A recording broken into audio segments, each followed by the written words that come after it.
Hello UPSC warriors, welcome to centre for ambition. आज हम start करने वाले हैं chapter number 3, liberalisation, privatisation and globalisation, economics 11th class, chapter number 3। तो इसमें हम लोग क्या करने वाले हैं? इसमें हम लोग ये डिसाइड करने वाले हैं कि हमारी जो पॉलिसी थी, इकोनॉमिक रिफॉर्म्स जो हम लोगों ने 1991 में किए थे, लिबरलाइजेशन, प्राइवेटाइजेशन एंड ग्लोबलाइजेशन, तो उसकी बात हम लोग करने वाले हैं। ठीक, बात हम करने वाले हैं। तो जैसे लिबरलाइजेशन, प्राइवेटाइजेशन एंड ग्लोबलाइजेशन 1991, तो 1991 में जो इकोनॉमिक रिफॉर्म्स हुए थे उनकी बात हम लोगों को यहाँ पर करनी है, क्योंकि हमें पता है कि 1991 से पहले हमारे एग्रीकल्चर सेक्टर, हमारे इंडस्ट्रियल सेक्टर और हमारे सर्विस सेक्टर में क्या चीज़ चल रही थी। एग्रीकल्चर सेक्टर हमारा फूड सिक्योरिटी हो चुकी थी, हमारे ग्रीन रिवोल्यूशन हुआ, लैंड रिफॉर्म्स हुए, लैंड सीलिंग हुई। उसके बाद जो इंडस्ट्रियल सेक्टर है उसमें दिक्कत आ रही थी। क्यों? क्योंकि हम लोगों ने उसको ज़्यादा रेगुलेट कर दिया था। अब हमें उसे क्या करना था? डीरेगुलेट करना था, क्योंकि इकोनॉमिक रिफॉर्म्स करने हैं हमें। क्यों? क्योंकि हमारा जो इंडस्ट्रियल सेक्टर है, सर्विस सेक्टर है, वहाँ पर दिक्कत आ रही है। वहाँ पर ज़्यादा जो गवर्नमेंट है उनका ज़्यादा दबदबा है, ज़्यादा कंट्रोल है, तो उसको हमें क्या करना है? बैलेंस आउट करना है। तो उसी के लिए ये चैप्टर है। तो जैसे हमें पता है कि हम पिछली बार पढ़ा था, पिछले चैप्टर में हम लोगों ने पढ़ा था कि हमारी इंडियन इकोनॉमी मिक्स्ड इकोनॉमी का पैटर्न फॉलो करती है। मतलब कि कैपिटलिस्ट और सोशलिस्ट दोनों के जो मैटर हैं उनको क्या करती है? कंबाइन करती है और फॉर्म करती है मिक्स्ड इकोनॉमी। हमारी इंडियन इकोनॉमी मिक्स्ड इकोनॉमी है, ये थॉट किसने रखा? जवाहरलाल नेहरू जी ने रखा। उनका मानना था कि अगर सोशलिज्म की तरफ हम जाएंगे तो हमारी जो इकोनॉमी है वो ज़्यादा अच्छी होगी। लेकिन हमें extreme form of socialist economy भी नहीं चाहिए थी और ना ही extreme form of capitalist economy चाहिए थी। तो हम लोगों ने क्या एब्जॉर्ब किया कि भाई हम इन दोनों के पॉजिटिव्स को ले लेते हैं और एक नई इकोनॉमी की फॉर्मेशन करते हैं, that is called mixed economy, जहां पर प्राइवेट एंड स्टेट दोनों एक साथ काम करेंगे और अपनी इकोनॉमी को आगे बढ़ाएंगे। जहां पर गवर्नमेंट का रोल क्या होगा? प्राइवेट को थोड़ा सा स्ट्रेंथन करना, उनको ये बताना है कि आपको कहाँ काम करना है। और प्राइवेट का काम क्या होगा? जहां पर हमें गवर्नमेंट ने बताया है उस सेक्टर को हमें क्या करना है? इंक्रीज करना है। यही बात हुई थी। नाउ अब हम देखते हैं कि भाई जब हमें ये पता है कि यहाँ पर स्टेट काम कर रही है और प्राइवेट काम कर रही है, दोनों काम कर रहे हैं, तो हमें पता है कि यहाँ पर हम लोगों ने इनके क्या लिए हैं? एडवांटेजेस लिए हैं। ठीक है, तो स्कॉलर्स ये आर्ग्यू कर रहे थे कि हम लोगों ने ये जो काम किया है, ये जो हमने मिक्स्ड इकोनॉमी की है, उसकी वजह से कुछ ना कुछ प्रॉब्लम्स आई हैं। मतलब कि इसकी वजह से कुछ ना कुछ रिजल्ट आया है। और वो रिजल्ट क्या था? वो रिजल्ट था कंट्रोल करने का, रेगुलेट करने का हमारे सेक्टर को। तो हमारे जो रूल्स थे, हमारे जो लॉज थे, उन्होंने क्या किया हुआ था? हमारी इकोनॉमी को कंट्रोल किया हुआ था और रेगुलेट किया हुआ था। तो कुछ स्कॉलर्स ये कह रहे थे कि आपकी इकोनॉमी जो है वो बहुत ज़्यादा रेगुलेट हो रही है, बहुत ज़्यादा कंट्रोल हो रही है गवर्नमेंट की वजह से, जिसकी वजह से कहाँ पर दिक्कत हो रही है? ग्रोथ में भी दिक्कत हो रही है और डेवलपमेंट में भी। जहाँ उसका डेवलप होना चाहिए वहाँ पर वो डेवलप नहीं हो पा रही है, जहाँ उसको ग्रोथ चाहिए वो ग्रोथ नहीं हो पा रही है। तो दिक्कत ये है। तो दूसरे स्कॉलर्स कहते हैं कि ठीक है, आपकी दिक्कत हुई है ना, कुछ इकोनॉमी जो है वो रेगुलेट हुई है और कंट्रोल हुई है, लेकिन आप ये भी देखिए कि आपकी जो इकोनॉमी है वो एग्रीकल्चर सेक्टर में कितना ज्यादा इंक्रीज करी है, कितना ज्यादा इंडस्ट्रियल सेक्टर में आगे बढ़ी है और कितना ज्यादा सर्विस सेक्टर में भी आगे बढ़ी है। तो स्टेग्नेशन पे थे जहां पर हम, ठीक है, वी वर ऑन स्टेग्नेशन। कहां पर? एग्रीकल्चर में। हम लोग कहां पे? इंडस्ट्रियल्स में। तो वहां पर हम लोग क्या थे? स्टेग्नेशन की ग्रोथ पे। तो हम लोगों ने सेविंग्स की, हम लोगों ने अपने इंडस्ट्रियल सेक्टर को डाइवर्सिफाई किया और इसके साथ साथ हम लोगों ने एग्रीकल्चर आउटपुट को भी एक्सपेंड किया, ग्रीन रिवोल्यूशन लेकर आए। तो इन सारी चीजों से फायदा भी तो हुआ है। कुछ स्कॉलर्स कह रहे हैं कि बेकार हुआ, कुछ स्कॉलर्स कह रहे हैं कि फायदा हुआ। हमें क्या लेके चलनी है? एक बैलेंस अप्रोच लेके चलनी है। नाउ 1991 में क्या हुआ? जब ये सारी दिक्कतें हमें देखने के लिए मिली कि भाई हमारा स्टेग्नेशन चल रहा है इंडस्ट्रियल सेक्टर में, इंडस्ट्रियल सेक्टर में क्या चल रहा है? स्टेग्नेशन चल रहा है। क्यों? क्योंकि ज्यादा controlling and regulating power of the government है। भाई जहाँ पे स्मॉल इंडस्ट्रीज हैं वही ज्यादातर गुड्स को जो है वो बना रही है, प्रोड्यूस कर रही है। What about the large industries? ठीक है, जिनको कुछ गुड्स को मना किया हुआ है प्रोड्यूस करने के लिए और गवर्नमेंट ही बताएगी कितना प्रोड्यूस होगा, लाइसेंस भी जो है वो गवर्नमेंट दे रही है। What about those industries? तो यहाँ पर 1991 में इंडिया ने सोचा कि अब ये जो क्राइसिस आए हुए हैं इकोनॉमिक, यहाँ पर हम लोगों को कुछ रिफॉर्म्स करने हैं। और हम लोगों ने कौन से रिफॉर्म्स किए? एलपीजी रिफॉर्म्स किए। लेकिन क्या दिक्कतें थी जिस वजह से हम यहाँ रिफॉर्म्स तक आए? तो हमारी सबसे पहली दिक्कत तो यही थी कि हमारी एक्सटर्नल डेब्ट जो है वो क्या हो रही थी? इंक्रीज हो रही थी। मतलब कि हमने जो भी बाहर से बोरो किया था उसको हम पे नहीं कर पा रहे थे। जैसे कि आप लोगों ने किसी से बोरो किया 10 रुपए, आप 10 रुपए उसको पे नहीं कर पा रहे, तो आपकी क्या दिक्कत आ जाएगी? एक्सटर्नल डेट की। बाहर के देशों से हम लोगों ने कर्जा लिया हुआ था। ठीक है, पहली चीज ये हुई। दूसरी चीज क्या हुई, हमारे जो फॉरेन एक्सचेंज रिजर्व्स थे जिससे हम लोग इंपोर्ट करते हैं सामान को, हमारे पास जैसे कि सेविंग रहती है हाउस होल्ड में, आपके पास पैसे हैं तो आप क्या करोगे, आप बाहर से चीजों को खरीदोगे, हमारे पास भी पैसे होते हैं, हम भी इंडियन इकोनॉमी में बाहर से चीजें इंपोर्ट कराते हैं। लेकिन जब आप इंपोर्ट करा रहे हो उस टाइम पर आपके जो फॉरेन एक्सचेंज रिजर्व्स हैं वो खत्म हो रहे हैं, या आपके पास है ही नहीं इंपोर्ट करने के लिए। तो जब आपके पास इंपोर्ट करने के लिए पैसा ही नहीं है तो आप इंपोर्ट कैसे करोगे, आप कंजम्पशन कैसे करोगे। तो दूसरी चीजें आपकी ये हो गई, तो हमारे इंपोर्ट जो है वो नहीं हो पा रहे थे, हमें इंपॉर्टेंट आइटम्स जो है वो हम कंज्यूम नहीं कर पा रहे थे, दिक्कत हो रही थी। तो हमारा फॉरेन एक्सचेंज रिजर्व सिर्फ और सिर्फ फोर्टनाइट के लिए रह गया। इवनली इस टाइम पर 14 दिन के लिए हमारा फॉरेन एक्सचेंज रिजर्व रह गया और हमारे पास सिर्फ 14 दिन की चीजों को इंपोर्ट करने के लिए ही पैसे थे। गल्फ वॉर भी इस टाइम पे 1991 के टाइम पर चल रही थी, तो वो भी दिक्कत थी। तो बहुत सारी दिक्कतें थी। तो पहली दिक्कत हमें क्या देखने के लिए कि भाई बाहर से जो रीपेमेंट बोरो किया है हम उसे रीपे नहीं कर पा रहे हैं, और दूसरी चीज कि फॉरेन एक्सचेंज रिजर्व जो है वो सिर्फ और सिर्फ कुछ ही दिन के लिए रह गए। नाउ इसमें एक और चीज हो गई कि जो गुड्स के प्राइसेस हैं वो क्या कर गए, इंक्रीज कर गए। तो गवर्नमेंट ने क्या बोला कि हम लोग कुछ मेजर्स लेकर आते हैं जिनको हम लोग एलपीजी रिफॉर्म्स बोलते हैं, जिससे हमारी जो इंडियन इकोनॉमी है वो बूस्ट कर जाएगी। क्या कर जाएगी, बूस्ट कर जाएगी। तो यही था। अब हम बैकग्राउंड समझते हैं कि क्या क्या दिक्कत थी। सबसे पहली दिक्कत मैंने आपको क्या बताई कि भाई हमारे 1980s की बात है। 1980s में हमारी जो है वो इंदिरा गांधी गवर्नमेंट चल रही थी। उस टाइम पर क्या हुआ कि गवर्नमेंट जो है वो खर्चा ज्यादा कर रही थी। उनको पता था कि हमारे पास इतने रेवेन्यू नहीं है कि हम खर्चा कर सकें। वो रेवेन्यू कर रहे थे, टैक्सेशन से रेवेन्यू कर रहे थे, लोगों की इनकम से रेवेन्यू कर रहे थे, indirect taxes, direct taxes, corporate taxes, wealth taxes, बहुत सारे टैक्सेस चलते हैं। तो हर चीज से इनकम होती है। लेकिन उस टाइम पे हमारे पास इतना रेवेन्यू नहीं आ रहा था। तो गवर्नमेंट को ये समझना चाहिए था कि भाई रेवेन्यू हमारे पास क्या है, कम है, तो एक्सपेंडिचर भी हम लोग क्या करें, कम कर लेते हैं। लेकिन नहीं, हमारे 1980s में क्या हुआ, एक्सपेंडिचर हमारा क्या होता गया, बढ़ता गया। एडमिनिस्ट्रेशन के लिए हम कहां से फंड्स लेकर आते हैं, हम टैक्सेशन लगाते हैं, हम पब्लिक सेक्टर इंटरप्राइजेस से पैसा लेते हैं। इसके जब आपका एक्सपेंडिचर ज्यादा हो जाएगा इनकम से, क्या हुआ, आपका एक्सपेंडिचर क्या होने लग गया उस टाइम पर, इनकम से ज्यादा होने लग गया। तो हम लोग कहां पर जाएंगे, हम डेट में चले जाएंगे, हम कर्जे में चले जाएंगे, हम बाहर से बोरो करेंगे।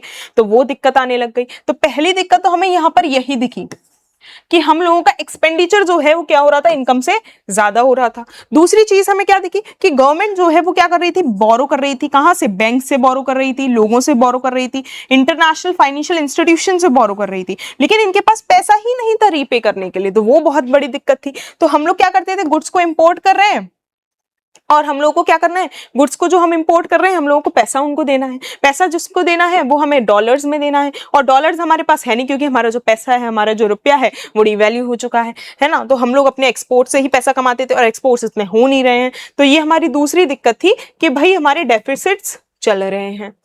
तीसरा, हमारी जो गवर्नमेंट है उन्होंने बहुत सारी डेवलपमेंट पॉलिसीज चला रखी थी। उनको समझना चाहिए था कि भाई रेवेन्यू नहीं है हमारे पास, हम खर्चा नहीं कर सकते पॉलिसीज को एक्सटेंड करने में। तो हमें क्या करना होगा, हमें रेवेन्यूज कम होने की वजह से अपनी पॉलिसीज में भी कटौती करनी होगी उसी के अकॉर्डिंग। लेकिन हमारी गवर्नमेंट क्या कर रही थी, रेवेन्यू ना होने पर भी इन सारी प्रॉब्लम जैसे अनएम्प्लॉयमेंट, पॉवर्टी, पॉपुलेशन एक्सपेंशन, इनके लिए स्कीम्स चला रही थी, पॉलिसीज चला रही थी। तो इस वजह से क्या हुआ, आपकी रेवेन्यू तो कम था ही पहले से, और एक्सपेंडिचर भी जो है वो बढ़ने लग गया। एक्सपेंडिचर जब बढ़ने लग गया तो हमारे पास क्या हो गया, दिक्कत हो गई कि इसकी पैसे की दिक्कत होने लगी। तो स्पेंडिंग जो है वो बहुत ज्यादा होने लगी। तो अब तीसरी दिक्कत हमारी क्या थी कि रेवेन्यू जो है वो बहुत ज्यादा स्पेंड हो रहा था। नाउ जब ये सारी चीजें हो रही थी तो हमें पता है कि टैक्सेशन से जो है वो हमारे पास पैसा आ नहीं रहा है, कहीं से भी पैसा नहीं आ रहा है। और हमें पता है कि भाई जब गवर्नमेंट जो है एक्सपेंडिचर जो है वो इनकम से ज्यादा कर रही है, एक्सपेंडिचर जो है वो रेवेन्यू से ज्यादा कर रही है, दिक्कत है। तो हमें अपने रेवेन्यू को सही मायने में यूज करना होगा, जो इतना भी पैसा आ रहा है उसको अच्छे से यूज करना होगा, नहीं तो यही सारी दिक्कतें फिर से हो जाएंगी। तो इस वजह से ये काम कर रहे थे। लेकिन गवर्नमेंट इस चीज को समझने की कोशिश ही नहीं कर रही थी। हमारे जो फॉरेन एक्सचेंज है, जो हम लोग बाहर की कंट्रीज से क्या करते हैं, बोरो करते हैं, उसके लिए हमारे पास पैसा ही नहीं था उसको रीपे करने के लिए। वो क्या करें, हमारे पास कंजम्पशन के लिए जो है वो पैसा नहीं था। तो ना ही हमारे पास खर्च करने के लिए पैसा है और ना ही हमें कंजम्पशन करने के लिए पैसा है। और हमारे जो एक्सपोर्ट्स हैं वो तो ऑलरेडी जो है वो कम है। तो अब उनका काम कैसे हो। और जो लोग हम लोग इंपोर्ट कर रहे हैं, इंपोर्ट मतलब बाहर से मंगाना और एक्सपोर्ट मतलब बाहर भेजना, तो जो इंपोर्ट कर रहे हैं उसमें भी हमारी क्या है, पैसे नहीं है, डॉलर्स नहीं है। तो फिर दिक्कत है हमारे पास। तो ये सब चल रहा था। इसके साथ साथ आप देख सकते हैं कि गल्फ वॉर, इस टाइम पे गल्फ वॉर भी चल रही थी। ठीक है, नाउ प्राइसेस जो है कुछ गुड्स के बढ़ते जा रहे थे, मतलब कि यहाँ पर आप देख सकते हैं इन्फ्लेशन भी एक जो रीजन था वो यहाँ पर दिखाई देता है। और आपकी जो फॉरेन एक्सचेंज रिजर्व्स हैं वो तो ऑलरेडी कितने, सिर्फ और सिर्फ आपके 2 हफ्ते के रह गए थे, 2 वीक्स के फॉरेन रिजर्व्स रह गए थे। तो गल्फ वॉर होना, फॉरेन एक्सचेंज रिजर्व्स कम होना, फॉरेन एक्सचेंज का बढ़ना, एक्सपोर्ट्स का जो है वो कम होना, इंपोर्ट्स का बढ़ना, आपके फॉरेन डेट का क्रिएट होना, बोरोइंग के लिए रीपेमेंट ना होना, रेवेन्यू का इंक्रीज होना, ये सारी चीजें वहां पर दिक्कत कर रही थी। अब हमें क्या सोचा कि हम लोग दिक्कत तो ठीक है, हमें यहाँ पर क्या करनी होगी, थोड़ी सी अटेंशन पे करनी होगी। क्यों? क्योंकि हमें इन सब चीजों पे ध्यान देना होगा। भाई ये सब चीजें चलती रही तो इंडियन इकोनॉमी तो भी ध्वस्त हो जाएगी। तो अब गवर्नमेंट ने क्या सोचा है कि हम आईबीआरडी के पास थोड़ा सा पैसा मांग लेते हैं। आईबीआरडी क्या है? International bank for reconstruction and development. IBRD को ही हम लोग क्या कहते हैं? World bank. वर्ल्ड बैंक के 5 इंस्टीट्यूशंस हैं, 5 इंस्टीट्यूशंस पे IBRD is one of the institution जिसको हम वर्ल्ड बैंक कहते हैं। और हम लोग गए आईएमएफ के साथ। इन दोनों के पास जब हम गए तो इन दोनों ने हमसे कहा कि ठीक है आप ऐसा करो, हमसे ना $7 बिलियन ले लो। कितने ले लो? $7 बिलियन ले लो। और ये जो बिलियन डॉलर्स हैं इसके तहत आपको क्या करना पड़ेगा? अपनी इकोनॉमी को लिबरलाइज करना पड़ेगा और उसको ओपन करना पड़ेगा। हम लोगों ने इनकी बात मान ली क्योंकि हमें चाहिए था पैसा। तो हमने उसको क्या किया? लिबरलाइज किया, ओपन किया और गवर्नमेंट का जो रोल था उसको इंक्रीज किया। सबसे बड़ी बात, इस रिफॉर्म से गवर्नमेंट का जो रोल था रेगुलेटर का वो किस में चेंज हो गया? वो फैसिलिटेटर में चेंज हो गया। किस में चेंज हो गया? फैसिलिटेटर में चेंज हो गया। फॉरेन सेक्टर में, फॉरेक्स सेक्टर में अगर हम बात करें, फाइनेंशियल सेक्टर में हम बात करें, सब जगह पे आपको क्या देखने के लिए मिलेंगे? रिफॉर्म्स। फाइनेंशियल सेक्टर में आरबीआई का जो रोल है वो क्या बन गया? वो आपका ये रेगुलेटर से फैसिलिटेटर में चेंज हो गया। तो आरबीआई का रोल भी चेंज होगा, हम आगे देखेंगे। तो जब ऐसा बोला वर्ल्ड बैंक और आईएमएफ से कि हमें पैसा चाहिए, इन्होंने $7 बिलियन पैसा दिया, तो इंडिया एग्री हो गई कि भाई इन्होंने जो बोला है हम लोग करेंगे, लिबरलाइज करेंगे अपनी इकोनॉमी को, ओपन करेंगे अपनी इकोनॉमी को। तो न्यू इकोनॉमिक पॉलिसी हम लोग लेकर आए 1991 की, ठीक है, जिसके अंदर हम लोगों ने क्या किया? इकोनॉमिक रिफॉर्म्स किए। ओके, नाउ जब इकोनॉमिक रिफॉर्म्स हो रहे थे तो हम लोगों ने ये सोचा कि हमारा बेसिस ही क्या था इकोनॉमिक रिफॉर्म्स करने का, कि भाई हम ना अपनी इकोनॉमी को कॉम्पिटिटिव बना देंगे और जितने भी बैरियर्स हमारी इकोनॉमी में लगे हुए हैं उन सबको क्या कर देंगे? खत्म कर देंगे। क्योंकि मैंने आपको पहले ही बताया कि इंडस्ट्रीज में कंट्रोलिंग एंड रेगुलेशन हो रहा था, उसको क्या कर देंगे? हम खत्म कर देंगे। तो ये जो पॉलिसीज थी इन्होंने क्या किया? क्लासिफिकेशन किया 2 ग्रुप्स में। मतलब कि जो भी पॉलिसी ये वाली थी न्यू इकोनॉमिक पॉलिसी रिफॉर्म्स, इसको हमने 2 में डिवाइड किया। न्यू इकोनॉमिक रिफॉर्म्स को हमने 2 में डिवाइड किया। एक तो थे आपके स्टेबलाइजेशन मेथड्स और एक था स्ट्रक्चरल। स्टेबलाइजेशन में हमारा क्या मतलब था कि स्टेबलाइजेशन रिफॉर्म से हम लोग क्या करेंगे? बैलेंस ऑफ पेमेंट्स को कंट्रोल करेंगे। किसको कंट्रोल करेंगे? बैलेंस ऑफ पेमेंट्स को कंट्रोल करेंगे और इन्फ्लेशन को। What is balance of payments? कि भाई जितना एक्सपोर्ट जा रहा है, ठीक है, और जितना इंपोर्ट जा रहा है, तो बैलेंस ऑफ पेमेंट्स क्या होते हैं? एक्सपोर्ट माइनस इंपोर्ट, ठीक है, ये। और हमें पता है एक्सपेंडिचर माइनस रेवेन्यू, ये हमारा डेफिसिट है। तो इन दोनों को हम लोग क्या करेंगे? सही करेंगे। इन्फ्लेशन को सही करेंगे किससे? स्टेबलाइजेशन मेथड से। और स्ट्रक्चरल मेथड हमारे लॉन्ग टर्म मेथड्स होंगे। इसमें हम लोग अपनी इकोनॉमी के स्ट्रक्चर को रिफॉर्म करने वाले हैं, सही करने वाले हैं। अपनी इंडियन जो इंडस्ट्रीज हैं, इंडियन इंडस्ट्रीज हैं, उनको क्या करेंगे? कॉम्पिटिटिव बना देंगे, कॉम्पिटिटिवनेस में उतार देंगे। तो यही चीजें आ रही थी। इसी वजह से हम लोग जो पॉलिसी लेकर आए उसका नाम था LPG reforms, liberalisation, privatisation and globalisation, जिसके तहत इस पॉलिसी में हम लोग क्या करने वाले थे? काम करने वाले थे। तो सबसे पहले हम लोग क्या पढ़ते हैं? लिबरलाइजेशन। लिबरलाइजेशन का मतलब क्या होता है? लिबर्टी से रिलेटेड है कि आपको छूट दी जा रही है, आपको जो रोका हुआ था उसको आपको दूर किया जा रहा है, जिस चीज से आपको कंट्रोल किया जा रहा था वो खत्म की जा रही है, उसी को हम लोग क्या कहते हैं? लिबरलाइजेशन कहते हैं। तो हम लोगों ने क्या किया? जो हमारी इकोनॉमिक एक्टिविटीज रेगुलेटेड थी उनको हम लोगों ने कम कर दिया। जितने भी हिंड्रेंसेस थे, जितनी भी रुकावटें थी, उनको हम लोगों ने कम कर दिया। तो इसमें हम लोगों ने क्या सोचा कि 1980s में हम लोग जो है लाइसेंसिंग सिस्टम लेकर चल रहे थे कि भाई जितनी भी इंडस्ट्रीज है उनको ओपन होने में लाइसेंस चाहिए, उनको एक्सपैंड करने में लाइसेंस चाहिए, कम करने में लाइसेंस चाहिए। तो जितनी भी इंडस्ट्री लाइसेंस की बात कर रही हैं उनको हम लोग क्या कर देंगे? खत्म कर देंगे। अब लाइसेंस राज जो है वो खत्म हो गया। इसके साथ साथ एक्सपोर्ट और इंपोर्ट के लिए भी लाइसेंस खत्म हो गया। अगर लाइसेंस खत्म हो गया है और इंडस्ट्रीज अपने डिसीजंस खुद ले पा रही हैं तो वो क्या करेंगी? वो टेक्नोलॉजी का अपडेशन करेंगी। टेक्नोलॉजी अपडेट करेंगी, अपग्रेड करेंगी। फिजिकल पॉलिसी और फॉरेन इन्वेस्टमेंट्स को भी बहुत ज्यादा राहत मिलेगी। इसके साथ साथ जो इंडस्ट्रीज ये काम कर रही हैं वहां पर प्राइवेट इन्वेस्टमेंट्स भी बहुत ज्यादा होंगे। तो अब हम ये पढ़ते हैं कि कहाँ कहाँ पर लिबरलाइजेशन के सेक्टर जो है उन्होंने रिफॉर्म्स किए थे। ठीक है, तो सबसे पहला हम क्या देखेंगे, डीरेगुलेशन ऑफ इंडस्ट्रियल सेक्टर। हमें पता है कि इंडस्ट्रियल सेक्टर में हमने पिछली क्लास में आपको क्या पढ़ाया था कि इंडस्ट्रियल सेक्टर में क्या होता है कि रेगुलेशन हो रहा था गवर्नमेंट का, वहां पे लाइसेंसिंग राज चल रहा था, परमिट राज चल रहा था, वो हमें खत्म करना है, तो वो लिबरलाइजेशन के थ्रू खत्म होगा। स्मॉल स्केल इंडस्ट्रीज जो है वो कुछ चीजों को ही प्रोड्यूस कर सकती हैं, बड़ी इंडस्ट्रीज नहीं कर सकती, वो खत्म कर दिया गया। तो ये सारी चीजें जो है वो इसमें हुई हैं। तो हम लोग पहला क्या करेंगे कि जो इंडस्ट्रियल लाइसेंसिंग है वो खत्म कर दी गई कि अगर आपको कोई भी इंडस्ट्री एक्सपेंड करनी है, कोई भी इंडस्ट्री लगानी है, तो आपको क्या है, परमिशन लेनी पड़ेगी, है ना। पहले ये था, अब क्या हुआ, परमिशन लेने की जरूरत नहीं है, न ही किसी फॉर्म को बंद करने में, न ही एक्सपैंड करने में, न ही उसको ओपन करने में। इसके बाद कुछ जो गुड्स हैं उनको प्रोड्यूस करना था सिर्फ और सिर्फ स्मॉल स्केल इंडस्ट्रीज, अब उसको क्या कर दिया कि भाई लार्ज स्केल इंडस्ट्रीज भी उसको क्या कर सकती है, प्रोड्यूस कर सकती है, डी रिजर्व कर दिया जो पहले रिजर्व गुड्स थे। ठीक है, इसके बाद बहुत सारे रेस्ट्रिक्शंस जो है वो खत्म कर दिए गए कि जो इंडस्ट्रीज जहां पर रेगुलेशन था गवर्नमेंट का उसको डीरेगुलेट कर दिया। और जैसे कि आपके अल्कोहल है, सिगरेट है, हजार्डस केमिकल है, आपके इलेक्ट्रॉनिक्स है, ड्रग्स है, फार्मास्यूटिकल्स है, इन सब में जो है वो प्राइवेट इंडस्ट्रीज के इंक्लूडमेंट कर दिया और सारे डिसीजंस आप ले सकते हो। लेकिन पब्लिक सेक्टर इंडस्ट्रीज जो है वो कहीं ना कहीं काम कर रही थी। कहां पर काम कर रही थी आपकी, जैसे कि आपके एटॉमिक एनर्जी में, जो एक गवर्नमेंट के लिए इंपॉर्टेंट, जो हमारे नेशन के लिए इंपॉर्टेंट है, हमारी नेशनल सिक्योरिटी के लिए इंपॉर्टेंट है। तो एटॉमिक एनर्जी हो गया, रेलवेज हो गया, ट्रांसपोर्टेशन हो गया, यहां पर हमारी कौन कर रही थी, पब्लिक सेक्टर इंटरप्राइजेस काम कर रही थी। ठीक है, तो ये है पहला हमारा, ये था कि हमने इंडस्ट्रियल सेक्टर को डीरेगुलेट कर दिया। दूसरा हमारा क्या था, फाइनेंशियल सेक्टर के रिफॉर्म्स। फाइनेंशियल सेक्टर में क्या हो गया भाई, जो भी आरबीआई थी हमारी, आज भी एग्जिस्ट करती है, 1935 में स्टैब्लिश हुई। भैया आरबीआई जो थी वो कंट्रोलर का काम करती थी, वो ये बताती थी कि कौन सी बैंक कब खुलेगी, कहाँ खुलेगी, कैसे खुलेगी, आज भी वह करती है कहीं ना कहीं। लेकिन उस टाइम पे रेगुलेशन बहुत ज्यादा था, तो उसको हमने डीरेगुलेट किया कि भाई stock exchange operations, investment banks कहाँ करेंगी, कमर्शियल बैंक्स कैसे काम करेंगी, फॉरेन बैंक्स एग्जिस्ट करेंगी या नहीं करेंगी, सब डिसीजन किसके होते थे, आरबीआई के डिसीजन होते थे। इस वजह से क्या है, कंट्रोल किसका रहता था, आरबीआई का। तो उसको हमने क्या कर दिया, डी रेगुलेट कर दिया कि अब आरबीआई भी जो है वो किसकी तरह काम करेगी, फैसिलिटेटर की तरह काम करेगी। किसकी तरह काम करेगी, फैसिलिटेटर की तरह काम करेगी।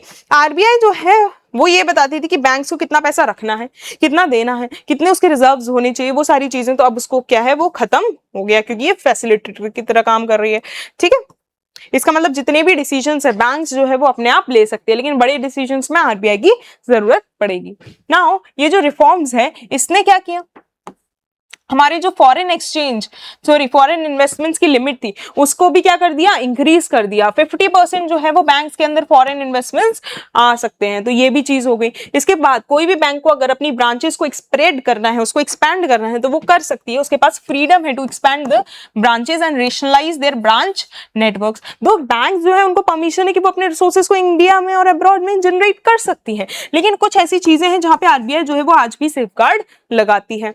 तो फॉरेन इंस्टीट्यूशनल इन्वेस्टर्स जैसे कि आपके merchant bankers, mutual funds, pension funds, ये सब अब जो है अलाउड है किसके लिए, इंडियन फाइनेंशियल सेक्टर को इन्वेस्ट करने के लिए। तो पहले ये सारी चीजें नहीं होती थी भाई, ये सारी चीजें जो हैं ये आपके इन्वेस्ट नहीं करने दे सकते थे, है ना। ये लोग क्या है, इन्वेस्ट नहीं कर सकते थे, लेकिन अब इन्वेस्ट कर रहे हैं। तो पहले हम लोगों ने क्या देखा, deregulation of the industrial sector. उसके बाद हमने क्या देखा, फॉरेन ये जो फाइनेंशियल सेक्टर है उसमें रिफॉर्म्स।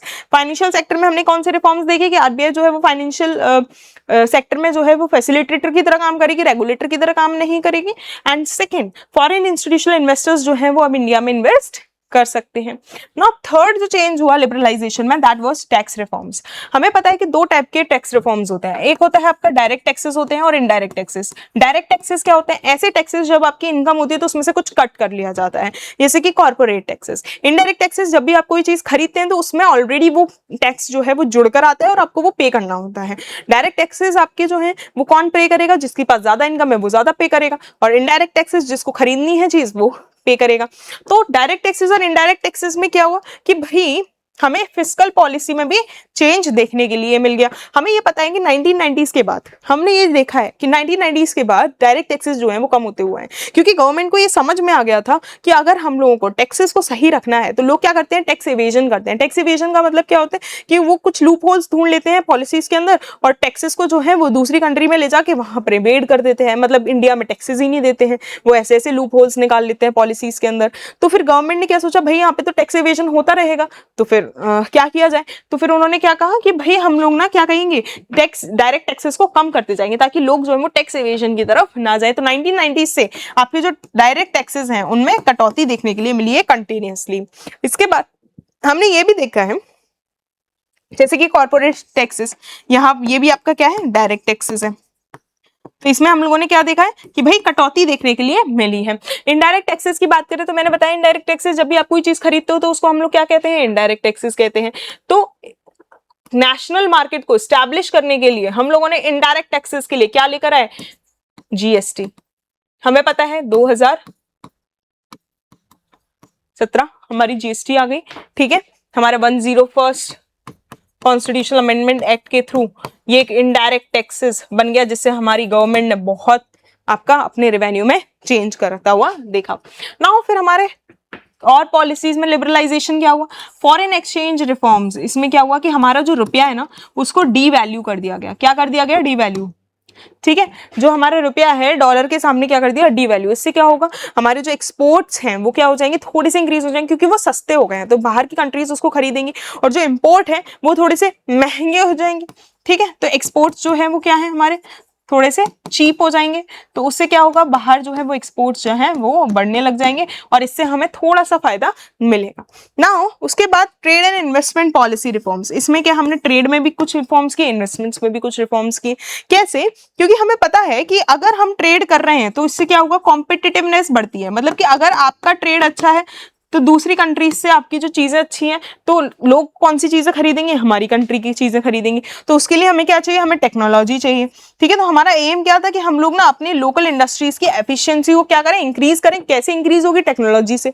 टेक्नोलॉजिकल रिफॉर्म्स करने पड़ेंगे, इन्वेस्टमेंट्स करने पड़ेंगे, और ट्रेड और इन्वेस्टमेंट्स कहाँ से आएंगे, प्राइवेटाइजेशन से आएंगे, लिबरलाइजेशन से आएंगे।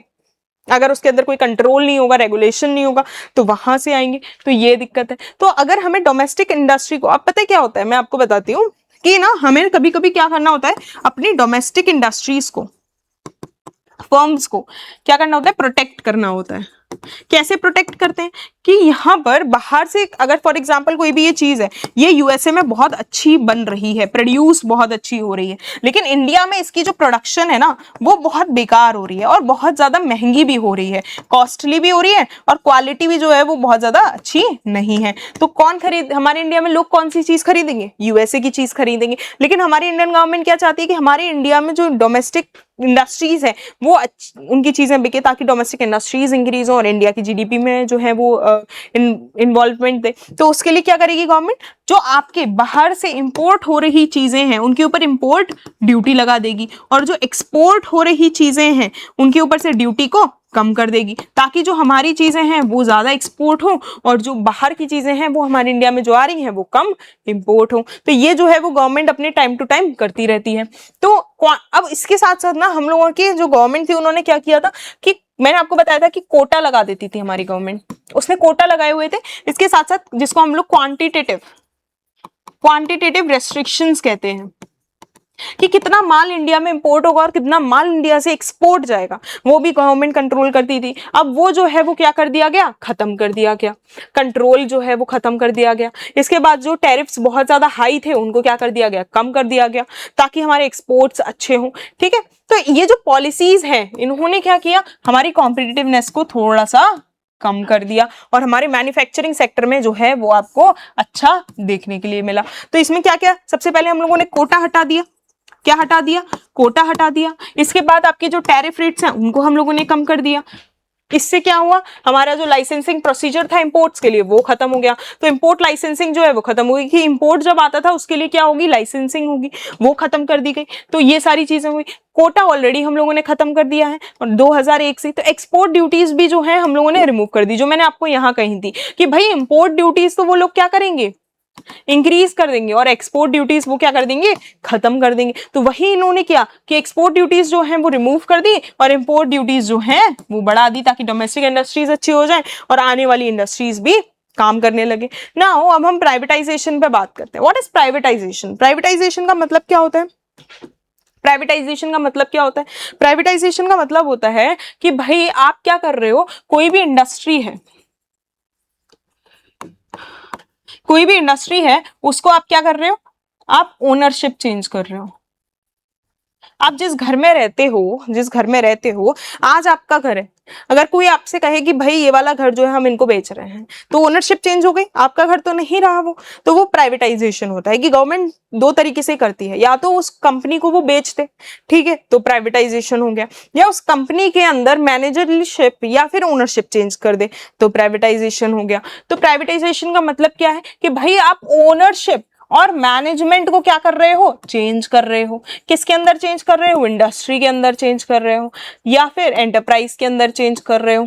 उसी को हम लोग क्या कहते हैं, प्राइवेटाइजेशन कहते हैं। और ये दो तरीके से होता है। कैसे दो तरीके से? सबसे पहले तो क्या होगा कि आपकी गवर्नमेंट जो है वो मैनेजमेंट और ओनरशिप से अपना हाथ हटा ले कि भाई आज से हम लोग जो है वो इस इंडस्ट्री के अंदर नहीं रहेंगे, तो वो ऑलरेडी वो इंडस्ट्री जो है वो डीरेगुलेट हो गई गवर्नमेंट की तरफ से, तो उनकी ओनरशिप खत्म हो गई। तो पहला तो ये तरीका है। दूसरा तरीका क्या है कि उस चीज को क्या कर दो, बेच दो, तो काम हो जाएगा। तो ये दो चीजें जिससे आप क्या कर सकते हो, प्राइवेटाइजेशन कर सकते हो। ठीक है। नाउ प्राइवेटाइजेशन का मतलब क्या होता है कि भाई जो पब्लिक सेक्टर अंडरटेकिंग्स हैं, पीएसयूज हैं, उनको आप क्या कर दो, प्राइवेट का इन्वॉल्वमेंट कर दो, या उनकी जो ओनरशिप है प्लस सेल है वो किसको दे दो, प्राइवेट को दे दो। यही क्या हो जाता है, प्राइवेटाइजेशन। और अगर आप वो चीज पीएसयूज में कुछ शेयर्स किसको दे रहे हो, पब्लिक को दे रहे हो, तो आप क्या कहलाते हो, उसको डिसइन्वेस्टमेंट्स कहलाते हो। Now there is a three words जिसको आपको डिफरेंशिएट करने की जरूरत है। सबसे पहला है आपका प्राइवेटाइजेशन, दूसरा है डिसइन्वेस्टमेंट, और तीसरा है मोनेटाइजेशन। ये तीनों वर्ड समझना बहुत इंपॉर्टेंट है। देखिए प्राइवेटाइजेशन का मतलब क्या होता है कि भाई यहां पर आप जो है वो ओनरशिप दे रहे हैं प्लस मैनेजमेंट दे रहे हो। किसको दे रहे हो, प्राइवेट को दे रहे हो, कि भाई 100% जो कंपनी पहले आपकी थी, इसमें से आपने 50% जो ओनरशिप वगैरह है वो प्राइवेट को दे दी, तो वो प्राइवेटाइजेशन हो गया। नाउ डिसइन्वेस्टमेंट्स क्या होगा, यहाँ पे आप पब्लिक का इन्वॉल्वमेंट कर रहे हो और यहाँ पर जो शेयर्स है उनको बेच रहे हो, प्लस मैनेजमेंट भी बेच रहे हो, तो वो क्या हो जाता है, डिसइन्वेस्टमेंट हो जाता है। ना मोनेटाइजेशन, मोनेटाइजेशन मतलब किराए पर दे रहे हो। यहाँ पर आप ओनरशिप नहीं चेंज कर रहे हो, यहाँ पे मैनेजमेंट चेंज कर रहे हो कि भाई मोनेटाइजेशन में क्या है, आपने किराए पर दिया है इस 30 सालों के लिए, 30 सालों के लिए आप किराए पे दे रहे हो, उससे आपका किराया आता जाएगा गवर्नमेंट के पास, उस टाइम के लिए प्राइवेट के पास रहेगी 30 साल तक, और फिर जो है वो 30 साल बाद गवर्नमेंट की हो जाएगी। उसी को हम लोग क्या कहते हैं, मोनेटाइजेशन कहते हैं। तो मोनेटाइजेशन, प्राइवेटाइजेशन एंड डिसइन्वेस्टमेंट आपको समझ में आ गया होगा। नाउ ये समझ में आ गया। तो पर्पस क्या है गवर्नमेंट का इस चीज के लिए कि भाई हमें प्राइवेटाइजेशन करना है, मॉडर्नाइजेशन करना है, या फिर ये सारी चीजें करनी है। तो इससे तो एक तो मॉडर्नाइजेशन होगा, जो प्राइवेट है ना, जब प्राइवेट किसी भी इंडस्ट्री में आता है तो अपने साथ टेक्नोलॉजी लेकर आता है कि भाई हम आ रहे हैं तो टेक्नोलॉजी ड्रिवन इंडस्ट्री बनाएंगे। इसके साथ साथ एम्प्लॉयमेंट लेकर आता है, पैसा लेकर आता है, कैपिटल लेकर आता है। तो गवर्नमेंट हमेशा क्या चाहती है कि भाई हम लोग क्या करें, प्राइवेट को लेकर आए, ताकि उसमें मॉडर्नाइजेशन हो, प्लस टेक्नोलॉजी आए, ये सारी चीजें आए, कैपिटल भी आए, तो भी दिक्कत नहीं है। तो उससे क्या होगा, जो पीएसयूज की हालत आपकी खराब है, मैंने बताया था पिछले वाले चैप्टर में कि पब्लिक सेक्टर अंडरटेकिंग्स की हालत बहुत ज्यादा खराब थी, वहां से लॉसेस होते रहते थे। तो फिर गवर्नमेंट ने क्या सोचा कि जो भी लॉसेस हो रहे हैं वो क्या हो जाए, यूटिलाइज हो जाए, सही हो जाए। इस वजह से, तो इस वजह से हम लोगों ने प्राइवेटाइज, इसकी वजह से पता क्या होता है, जब आप प्राइवेटाइजेशन करते हो ना, तो बाहर से जो है वो एफडीआई आता है। क्या आता है, फॉरेन डायरेक्ट इन्वेस्टमेंट्स आते हैं बाहर की कंट्री में से, कि ये प्राइवेट कंट्री, प्राइवेट है, इसमें हम लोग क्या करेंगे, इन्वेस्टमेंट्स करेंगे, तो एफडीआई जो है वो बहुत ज्यादा आ जाता है। ठीक है। तो ये सारे जो स्टेप्स हम लोगों ने प्राइवेटाइजेशन वगैरह में किए, वो क्या थे कि भाई हम लोगों को एफिशिएंसी जो है वो पीएसयूज की अच्छी करनी है। पीएसयूज मतलब पब्लिक सेक्टर अंडरटेकिंग्स की हमें क्या है, एफिशिएंसी को अच्छी करने की जरूरत है, इसलिए हम लोगों ने ये सारी रिफॉर्म्स किए। Now there is a difference, what is नवरत्न,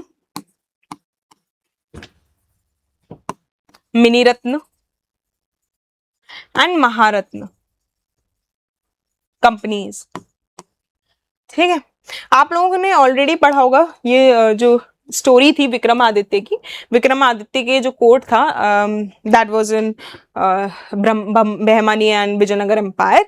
तो उस टाइम पर आपके 9 रत्न होते थे, नवरत्न जिसको कहते हैं, 9 जेम्स थे उनके यहाँ पे, जो डिसीजन लेते थे अपने अपने चीजों से रिलेटेड। फॉर एग्जाम्पल आज भी हमारे यहाँ पर होते हैं, हमारे यहाँ पर कैबिनेट मेंबर्स होते हैं। फॉर एग्जाम्पल अगर कोई एजुकेशन का कैबिनेट मेंबर है, ठीक है, ठीक है, एजुकेशन के हैं, हेल्थ के हैं, और आपके डिफरेंट डिफरेंट सेक्टर्स के हैं, है ना, जैसे नेशनल हाईवेज के हैं, तो गडकरी, तो ये सब जो लोग हैं वो क्या करते हैं, अपनी अपनी फील्ड में क्या अच्छा करने की कोशिश करते रहते हैं। ऐसे ही 9 जेम्स जो विक्रमादित्य के में थे, जो आपके आर्ट, लिटरेचर और नॉलेज से रिलेटेड 9 लोग थे, वो अपनी अपनी फील्ड में अच्छा करते थे। ऐसे ही जो नवरत्न है, महारत्न है और मिनी रत्न है, यहाँ पर भी जो लोग एग्जिस्ट करते हैं, जो इंडस्ट्रीज एग्जिस्ट करती हैं, वो अपने अपने फायदे के लिए अपने अपने एरिया में, अपने अपने एरेना में बहुत अच्छा करने की कोशिश करती है। तो उसके बेसिस पर हम लोग क्या करते हैं, इंडस्ट्रीज को डिफरेंट उसमें डिवाइड कर देते हैं कि भाई ये इंडस्ट्री जो है वो आपकी नवरत्न है, ये इंडस्ट्री आपकी मिनी रत्न है, ये आपकी जो है वो महारत्न है। इस हिसाब से हम लोग डिवाइड कर देते हैं। जैसे कि अगर मैं कुछ इंडस्ट्रीज की बात करूं जो प्रॉफिट टेकिंग होती हैं, ठीक है, और जो ऑटोनॉमी होती है, जिनके प्रॉफिट्स इंक्रीज होते हैं, अगर उनके हिसाब से हम बात कर रहे हैं और एग्जाम्पल की बात कर रहे हैं, तो IOCL that is Indian Oil Corporation Limited, ये एक नवरत्न कंपनी है।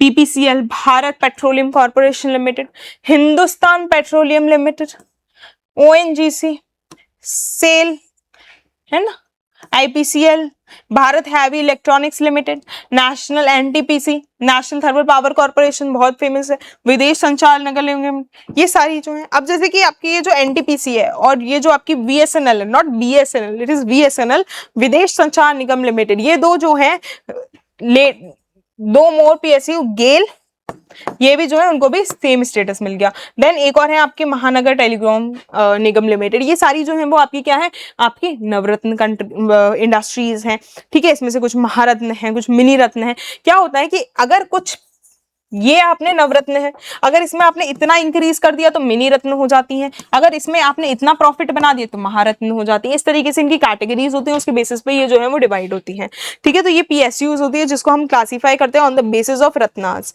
ठीक है, कि ये वाली इंडस्ट्री इसमें होगी, प्रॉफिट इतना बना रही है, इतना आपका जो है फैसिलिटेट कर रही है, इतनी ग्लोबल प्लेयर है, कितनी कंट्रीज में काम कर रही है, उस हिसाब से कितना आपका इन्वॉल्वमेंट है, वो सब हम लोगों ने इसके हिसाब से इंडस्ट्रीज को डिवाइड किया हुआ है ना। अब हम नेक्स्ट टॉपिक के बारे में पढ़ते हैं, that is globalisation. What is globalisation? Globalisation का मतलब क्या होता है, integrating our economy to the world's economy, कि भाई हमारी इकोनॉमी जो है वो कैसी है और दूसरों की इकोनॉमी कैसी है, उनको इंटीग्रेट कर दो।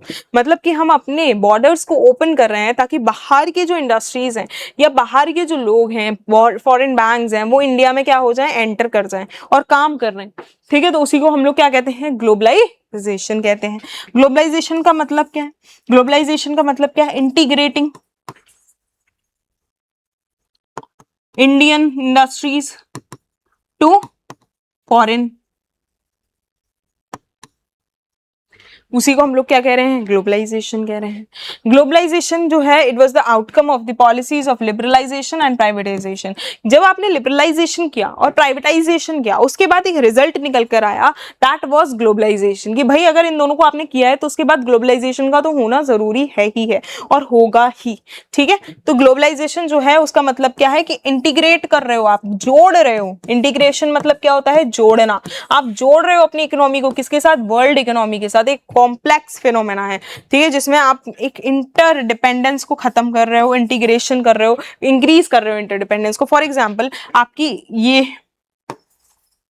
यहाँ पे केरला है, for example Tamil Nadu and Kerala, ये जो है सदर्न कंट्रीज है, आंध्र प्रदेश है ना, कर्नाटका, गोवा, ये सारी जो आपकी सदर्न स्टेट्स हैं, they are good in education, right, they are good in education field for women, ठीक है। वहीं पर अगर मैं बात करूं कि यहाँ पर कोई नया सेक्टर या नई इंडस्ट्री, एजुकेटेड इंडस्ट्री स्टैब्लिश हो रही है, USA से इंडस्ट्री, यहाँ पर स्टैब्लिश हो गई, है ना। क्यों? क्योंकि हम लोगों ने लिबरलाइज कर दिया कि भाई यहाँ पर इंडस्ट्री जो है स्टैब्लिश हो सकती है, ओपन अप कर दिया। तो ग्लोबलाइजेशन, हमने अपनी इकोनॉमी को किसके साथ इंटीग्रेट कर दिया? यूएसए की इकोनॉमी के साथ इंटीग्रेट कर दिया। तो वही बात हो रही थी, ठीक है। तो हम लोग क्या करते हैं जब ग्लोबलाइजेशन करते हैं ना, तो जितने भी जोग्राफिकल फैक्टर्स हैं, जितने भी सोशल हैं, जितने भी इकोनॉमिक फैक्टर्स हैं या रिसोर्सेज हैं, उनको क्या कर देते हैं? डीलिमिट कर देते हैं, रोक देते हैं, ठीक है। और उनको इंटीग्रेट करने की कोशिश करते हैं अपनी इकोनॉमी के साथ। कैसे भाई? आप आज मैकडोनलाइजेशन की बात कर लो, भाई मैकडोनल्ड जो है वो इंडिया में तो जनरेट नहीं हुआ है, ना इंडिया में प्रोड्यूस हुआ है, ना इंडिया में स्टार्ट हुआ था, ठीक है। लेकिन आज मैकडोनल्ड देख लो, आप मैकडी देख लो, हर जगह आपको देखने के लिए मिल जाएगी। वो क्या है? वो ग्लोबलाइजेशन है। पहले इंडिया में धोती एंड कुर्तास पहने जाते थे for main and saris for women पहनी जाती थी। आज क्या है? आज पैंट्स एंड शर्ट्स है फॉर मेन एंड सूट्स हैं फॉर वुमेन। तो ये क्या है? ये असर है किसका? ग्लोबलाइजेशन का। आज दूसरी कंट्रीज हमारी साड़ीज पहन रही हैं, वुमेन साड़ीज को प्रेफर कर रहे हैं दूसरी कंट्रीज में। That is also the result of globalisation, आप कह सकते हो। पहले हमारे यहाँ पे सिंपल खाना खाया जाता था, आज फास्ट फूड्स है इंडिया में। क्यों? And momos is also one thing. तो ये सारी चीजें क्या है? ये ग्लोबलाइजेशन है, इसको हम मैकडोनल्डाइजेशन भी कहते हैं, ठीक है। तो ये सारी चीजें हम देखने के लिए देख सकते हैं ग्लोबलाइजेशन से ना। ग्लोबलाइजेशन में एक पॉइंट आता है, दैट इज आउटसोर्सिंग। आउटसोर्सिंग क्या होता है? जो आपकी सर्विसेज इंडिया में एग्जिस्ट करती हैं, उन सर्विसेज को आप क्या करो? दूसरी कंट्री में क्या करो?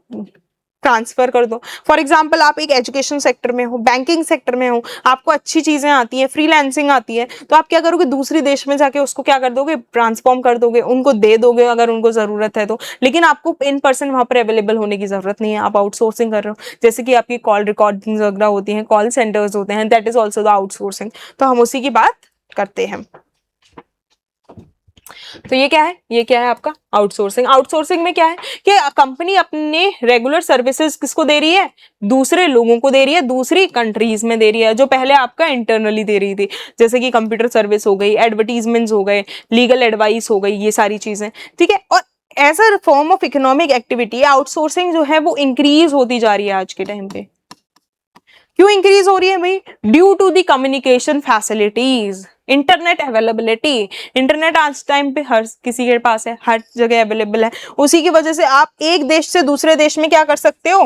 ट्रेवल कर सकते हो without any physical presence. And उसी को हम लोग क्या कहते हैं? आउटसोर्सिंग कहते हैं, कम्युनिकेशन की वजह से। तो बहुत सारी सर्विसेज इसमें इंक्लूड हो जाती हैं। एक तो पीपीओ ही है, ठीक है, जिसको हम लोग कॉल सेंटर्स भी बोलते हैं। तो ये है रिकॉर्ड कीपिंग, रिकॉर्ड्स को रिकॉर्ड्स रखना। तो ये क्या है? ये आपकी सर्विसेज हैं जो आउटसोर्स हो रही हैं। अकाउंटेंसी हो गई, बैंकिंग सर्विसेज हो गई, म्यूजिक रिकॉर्डिंग हो गई, फिल्म एडिटिंग हो गई, बुक का ट्रांसक्रिप्शन हो गया, क्लिनिकल एडवाइस हो गई, टीचिंग भी आज के टाइम पे आउटसोर्स की जा रही है। आप इसमें बहुत सारी साइट्स देख सकते हो, जैसे अपवर्क है, ठीक है। बहुत सारी साइट्स हैं आपकी जहां पे आप फ्रीलांसिंग कर सकते हो और अपनी चीजों को आउटसोर्स कर सकते हो दूसरी कंट्री में। तो मॉडर्न टेलीकम्युनिकेशन की हेल्प से इंटरनेट हो गया, टेक्स्ट हो गया, वॉइस हो गया, विजुअल, ये सारी चीजें होंगी। आप वीडियो एडिटिंग कर रहे हो और आप आउटसोर्स कर रहे हो किसी और कंट्री के लिए, ठीक है, वहां से आपको क्लाइंट मिल रहे हैं, तो वो क्या है? वो आपका पार्ट ऑफ आउटसोर्सिंग ही है। बहुत सारी मल्टीनेशनल कॉर्पोरेशंस, बहुत सारी छोटी कंपनीज, ये सब क्या है? वो अपनी आउटसोर्सिंग सर्विसेज को आउटसोर्स करती है इंडिया में, ठीक है, और चीपर कॉस्ट पर अवेल करती हैं। जैसे उन्हें पता है कि इंडिया में जो है वो सर्विसेज सेक्टर है और बहुत ज्यादा चीप है, ठीक है, तो वो यहाँ पर अवेल करेंगी एंड उनके लिए तो फायदा ही फायदा है, क्योंकि बाहर की कंट्रीज में बहुत ज्यादा पैसा लेते हैं वो। इसके लिए सबसे अच्छा एग्जाम्पल क्या हो जाता है?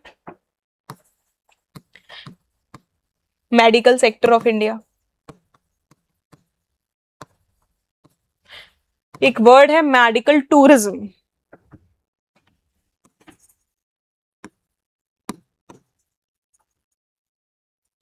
ये सबसे ज्यादा तमिलनाडु में होता है हमारे इंडिया में। एक्चुअली बाहर के लोगों को पता है कि इंडिया में मेडिकल की बहुत ज्यादा चीप फैसिलिटीज अवेलेबल हैं, डॉक्टर्स भी अवेलेबल हैं, मेडिसिन भी अवेलेबल हैं, कोई रेस्ट्रिक्शंस नहीं है। तो बाहर की कंट्रीज यहाँ पर क्या करने आती हैं? बहुत चीप इलाज करवाने आती हैं कि भाई इंडिया में चीपली चीजें मिल जाएंगी, अवेलेबल हो जाएंगी। इसलिए मेडिकल टूरिज्म जो है वो इंडिया में देखने के लिए मिलता है और मोस्टली आपको तमिलनाडु वाली स्टेट में ज्यादा देखने के लिए मिलता है। नाउ हमें पता है कि इंडिया में क्या है? लो वेज रेट्स है और स्किल्ड मैन पावर है। क्यों? क्योंकि हमारे यहाँ पे पॉपुलेशन बहुत अच्छी है, तो वेजेस अच्छे हैं, राइट, है ना। वेजेस सॉरी कम है, हमारे यहाँ पे पॉपुलेशन ज्यादा है, स्किल्ड मैन पावर है, स्किल्ड मैन पावर अच्छी होने की वजह से वेजेस जो है वो कम है, क्योंकि पॉपुलेशन ज्यादा है। वहां की इंडस्ट्रीज देख रही हैं कि भाई इंडिया में वेजेस बहुत कम है, हम लोगों को तो काम जो करने के लिए चीप इजीली मिल जाएगा एंड चीप मिलेगा, तो उनको जो है वो फायदा होगा, इस वजह से वो इंडिया में काम करती हैं। आउटसोर्सिंग भी इसीलिए ही होती है। नाउ वर्ल्ड ट्रेड ऑर्गेनाइजेशन के बारे में हम पढ़ते हैं।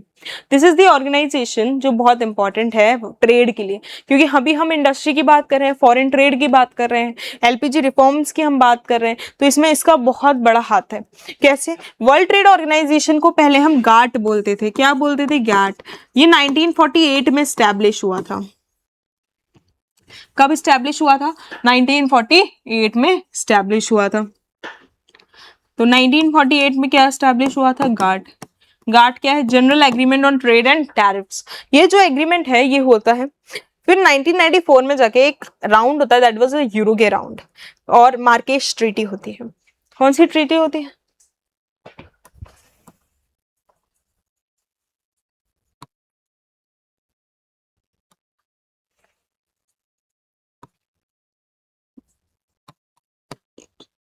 ये दो चीजें होती है, यूरोगे राउंड एंड मार्केश ट्रीटी। उसके बाद आपका जो है वो WTO का स्टैब्लिशमेंट होता है, वर्ल्ड ट्रेड ऑर्गेनाइजेशन का। ये वर्ल्ड ट्रेड ऑर्गेनाइजेशन जो है 23 कंट्रीज जो है उनके साथ आता है, और ये एक ट्रेड एग्रीमेंट था, multilateral trade agreement. What it will do? 1994 की बात है, 1994 1995 की बात है। उस टाइम पर क्या हुआ था, ये जो ऑर्गेनाइजेशन बनी थी इसका काम क्या था? ट्रेड को फैसिलिटेट करना एंड एडमिनिस्टर करना। अब इसमें सबसे बड़ी चीज क्या होती है? WTO का डर है भाई। क्या है? डर है। क्या डर है? कि भाई इन्होंने पहले ही बोला हुआ है कि अगर कोई कंट्री है, अगर वो कहीं से, कोई कंट्री है और वो कहीं से क्या कर रही है? एक्सपोर्ट और इंपोर्ट कर रही है। ठीक है, ये एक कंट्री है, country 1, and this is country 2। ये एक्सपोर्ट एंड इंपोर्ट कर रही हैं, लेकिन आपकी एक डेवलपिंग नेशन है, ये एक डेवलप्ड है, ये भी डेवलप्ड है, ये एक डेवलपिंग या अंडर डेवलप्ड नेशन है ना, और इसको भी इंपोर्ट एक्सपोर्ट करना है। तो आप इसके साथ तो अच्छा ट्रेड कर रहे हो, लेकिन इसके साथ अच्छा ट्रेड नहीं कर रहे हो। तो WTO बोलता है कि आप ऐसा नहीं कर सकते, आप रेस्ट्रिक्शंस नहीं लगा सकते किसी कंट्री के ऊपर ट्रेड के मामले में। आपको जिस तरीके से एक डेवलप्ड नेशन के साथ ट्रेड कर रहे हो, एक डेवलपिंग नेशन के साथ ट्रेड कर रहे हो, आपको वैसा ही अंडर डेवलप्ड नेशन के साथ ट्रेड करना होगा। तो ये जो है वो एडमिनिस्ट्रेशन करती है किसका? ट्रेड का। तो it do all multilateral trade agreements, जिसमें इक्वल अपॉर्चुनिटीज प्रोवाइड करती है सारी कंट्रीज को इंटरनेशनल मार्केट्स में ट्रेडिंग पर्पसेस के लिए। तो WTO का मतलब यही था कि हम लोग क्या कर रहे हैं? ट्रेडिंग रेजिम को अच्छा कर रहे हैं। ठीक है, इसके साथ साथ इसका पर्पस ये भी था कि हम लोग प्रोडक्शन इंक्रीज करें। मतलब WTO चाहता था कि लिबरलाइजेशन तो हो ही रहा है कंट्रीज का, और आपकी जो मल्टीलेटरल ट्रेड एग्रीमेंट्स हैं वो भी हो रहे हैं, और रेस्ट्रिक्शंस जो हैं वो भी आपके कम हो जाएं, और इकोनॉमीज जो हैं वो क्या हो जाएं? ओपन अप हो जाएं। यही बड़ा एम था किसका? WTO का। ठीक है, ताकि वर्ल्ड रिसोर्सेज को हम ऑप्टिमम तरीके से यूज कर सकें। WTO एग्रीमेंट जो है हुआ था वो ट्रेड की बात करता था, सिर्फ और सिर्फ गुड्स में ही नहीं, सर्विसेज में भी बात करता था। और bilateral and multilateral, what is bilateral and multilateral trade? Bilateral trade वो होता है जो दो कंट्रीज के बीच में होता है, मल्टीलेटरल एक से ज्यादा कंट्रीज के बीच में हो रहा है, उसको हम मल्टीलेटरल ट्रेड बोलते हैं। इसके साथ साथ WTO का दिक्कत क्या रहता है? वो ये कहता है कि भाई हम लोग रिमूवल करेंगे टैरिफ का भी और नॉन टैरिफ बैरियर्स का भी, ताकि कंट्रीज के बीच में ट्रेड बहुत अच्छा हो। एक्चुअली क्या होता है इंडिया में और दूसरी कंट्रीज में, दिक्कत क्या है? इंडिया देती है भाई सब्सिडीज। क्या देती है? सब्सिडीज। ये जो बॉक्सेस हैं they are not of any use in this chapter, क्योंकि इतने ज्यादा इंफॉर्मेटिव नहीं है ये। ठीक है, तो हम इनको नहीं पढ़ेंगे, स्किप करेंगे इस चैप्टर में। नेक्स्ट चैप्टर में जितने भी बॉक्सेस होंगे, अगर वो इंपॉर्टेंट होते तो हम लोग रीड आउट करेंगे, उसको समझेंगे। इस चैप्टर में ये boxes are of no use. ठीक है, और जो भी है मैंने ऑलरेडी उसको एक्सप्लेन कर दिया है। ओके, नाउ इंडिया में हम लोग क्या करते हैं? सब्सिडी देते हैं, एग्रीकल्चर सब्सिडी देते हैं। अब इससे क्या होता है? लोगों को दिक्कत होती है, दूसरी डेवलप नेशंस को दिक्कत होती है। अगर आप सब्सिडी दोगे तो ऑब्वियसली आपका जो एग्रीकल्चर एक्सपोर्ट होगा वो बहुत ज्यादा होगा, नंबर्स में बहुत ज्यादा होगा। क्यों? क्योंकि चीप मिल रहा है आपको। तो दूसरी कंट्रीज आपसे ही खरीदेंगी, ठीक है, तो वो दिक्कत है, तो वो तो होता ही है। इसके साथ non tariff barriers, non tariff barriers क्या होता है, देखो एक होता है आपका टैरिफ बैरियर्स, मतलब कि टैक्सेस लगा दिए आपने, इंपोर्ट ड्यूटी लगा दी, एक्सपोर्ट ड्यूटी लगा दी, उसको हम लोग कहते हैं tariff barriers. Non tariff barriers क्या होते हैं, ये सबसे ज्यादा यूरोपियन यूनियन यूज करता है। इसमें क्या होता है कि भाई आपने कोटा का रेस्ट्रिक्शन लगा दी कि इतनी ही चीजें इंपोर्ट एंड एक्सपोर्ट होंगी, वो आपका नॉन टैरिफ बैरियर है। इसके साथ साथ हेल्थ कंसर्न्स, अगर आपकी इसके अंदर इतना रेसिड्यू मिला तो आपका सामान जो है वो कैंसिल हो जाएगा, जो यूरोपियन यूनियन करती है कि इतना पेस्टिसाइड होना चाहिए, इतना आपका फर्टिलाइजर्स यूज होने चाहिए, तभी हम लोग जो है वो आपको परमिट करेंगे, परमिटिंग लिमिट के अंदर आपकी चीजों को इंपोर्ट करेंगे, एक्सपोर्ट करेंगे, तो वो सारी चीजें ये है। तो हम लोग इंडिया क्या है, एक इंपॉर्टेंट मेंबर है, obviously it is a part of the WTO World Trade Organization, जिसमें आपके क्या है फेयर ग्लोबल रूल्स बन रहे हैं। मतलब वर्ल्ड ट्रेड ऑर्गेनाइजेशन का काम ही ये है कि फ्री एंड फेयर काम करवाना, ठीक है, और डेवलपिंग वर्ल्ड के इंटरेस्ट को बचाना, क्योंकि डेवलप नेशंस तो अपना ट्रेड कर ही रहे हैं, they are already develop, they have that technology, they can do their trade easily, but what about the developing and under develop nations, उनको तो थोड़ा सा हेल्प करने की जरूरत है ना। तो इस वजह से WTO जो है वो इनकी हेल्प करता है, इनके ट्रेड के लिबरलाइजेशन में हेल्प करता है WTO, और क्वांटिटेटिव रेस्ट्रिक्शंस को भी क्या कर देता है, कम कर देता है। तो ये जो है वो WTO का काम है।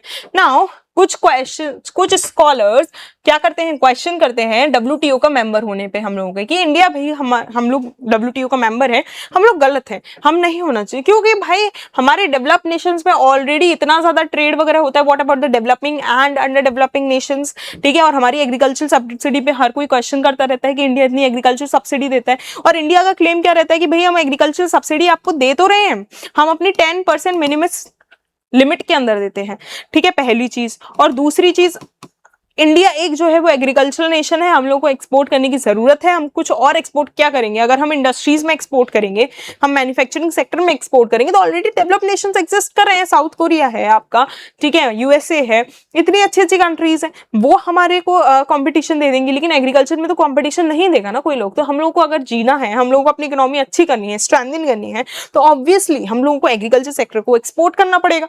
तो इसलिए जो इंडिया है वो 2 क्लेम्स देता है कि भाई ऐसा है। और तीसरी चीज वो ये भी कहता है कि आपने जो है वो सब्सिडी की लिमिट को रीडिफाइन भी नहीं किया, और हम लोग तो एम्बर बॉक्स की सब्सिडी भी नहीं दे रहे, हम तो ग्रीन बॉक्स दे रहे हैं। तो वो सारी चीजें भी हैं, तो वो भी दिक्कत करता है। तो ये है, तो वो ये भी कहते हैं कि डेवलप कंट्रीज जो है वो हम लोगों के लिए कंप्लेंट करती रहती है WTO से कि भाई एग्रीकल्चर सब्सिडी जो है इंडिया जो है वो क्या करता रहता है, क्रिएट करता रहता है, जिसकी वजह से डेवलप नेशंस को बहुत दिक्कत होती है। इसके साथ साथ डेवलप नेशंस में USA ने ये भी कहा था कि इंडिया को अपनी इलेक्ट्रिकल इंडस्ट्री को ओपन अप करने की जरूरत है, ताकि जो USA की इंडस्ट्रीज हैं वो इलेक्ट्रॉनिक्स में क्या करें, एंटर कर सके।